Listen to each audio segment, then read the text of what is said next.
SWOT is the Surface Water and Ocean Topography Satellite. It's an international satellite that's going to give us this complete view of the surface water here on Earth, what's happening in the lakes, reservoirs, rivers, and also in the ocean.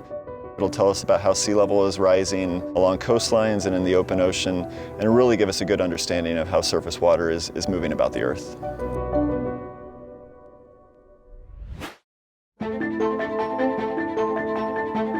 Our goal is to provide data, forecasts, watches, and warnings at some key locations like the Willamette River in Portland, which is a major U.S. city that historically has seen some catastrophic floods. The better quality of the data that we have that feeds into our models, the better the forecasts are going to be, the more time that people will have to protect themselves and their property and ultimately our communities. A tool like SWOT is going to help us with making these really difficult projections and predictions for the future. This is one of many reservoirs here in the Willamette Valley in Oregon. It is a human-made lake. It is a reservoir operated by the Army Corps of Engineers. The water managers here, they use weather prediction, they use hydrologic models, and the hope is that data like SWOT might be incorporated into those predictions to help them better understand this water body's filling and we don't want to overtop the dams, might want to start letting water out really quickly. They have to make a lot of complicated decisions. When you get a big storm event, we want to keep the community safe in the best way that we can. So how do we best manage operation of these reservoirs in terms of putting water out downstream to prevent flooding at a larger scale? In lots of states, there are, hundreds, thousands of reservoirs, and many of those reservoirs don't have automated gauging available. And so these agencies have to kind of estimate how much water is in them and how that's changing. And with SWOT, they can just monitor that directly from space. For us in Alaska, we have many, many rivers, and only a few of them are measured, or as we say, gauged.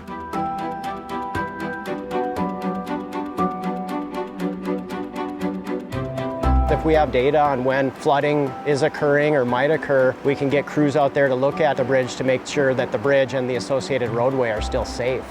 If we can start collecting data on all rivers above a certain size remotely from satellites, it really opens up the amount of rivers that we can help understand what happens when they flood or how they flood. And that really improves our ability to manage our infrastructure and to design new infrastructure.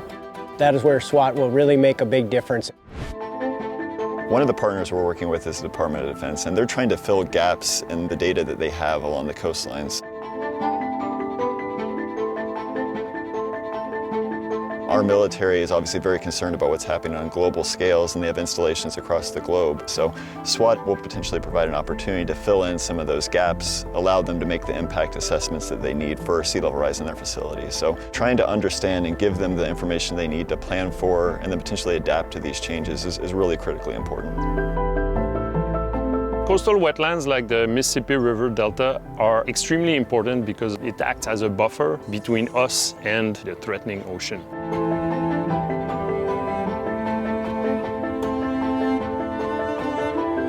With SWOT, because of its high spatial resolution, we'll be able to resolve water surface elevation right at the coast.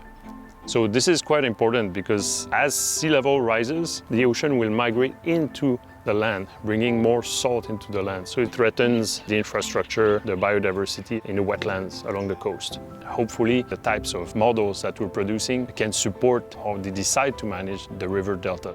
And SWOT on its own will allow us to upscale these types of studies to the world.